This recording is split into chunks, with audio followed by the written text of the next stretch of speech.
Hi there, this is Josh Duncan from Zenoss. We're going to look at using Zenoss Enterprise to manage and monitor a Cisco UCS infrastructure. Let's start by looking at an infrastructure being monitored by Zenoss Enterprise. Here we have an email system deployed in a UCS environment. Zenoss's model-driven architecture automatically builds and updates the linkages between the device being monitored, giving you a consolidated view of what's going on in your environment. We can see that our 3 virtual servers are deployed on 2 ESX hosts. Continuing from the virtual world into the physical world, we can then see the linkage into the UCS hardware. We have 2 service profiles deployed on top of 2 UCS blades. These blades are both inside chassis number 1 and all backed by a NetApp storage device appliance. As we see clicking into the Infrastructure tab, the entire UCS component view has been automatically discovered by Zenoss. We can see any critical alerts or information alerts that need our attention immediately, and then we can drill into individual components such as the power supply to see performance graphs and actually in more detail what's going on in the environment.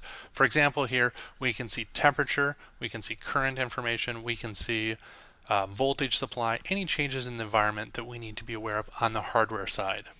Moving over to the service profiles, we can see the service profiles and the policies that are established in this environment. The neat thing about Cisco UCS is that it allows you to extract your service profiles from your hardware environment. Therefore, you can set your network, MAC address, storage, access option, BIOS settings. All of these things are independent of the actual hardware. This allows you to effectively deploy 1 to 320 blades with your profile completely independent of the hardware. Hardware can easily move and change alongside or independent of the profiles, essentially extracting a lot of the complexity of your infrastructure environment. Now, for example, if you want to see how your profiles are currently being deployed, we can move over to the dynamic view of our service profile environment.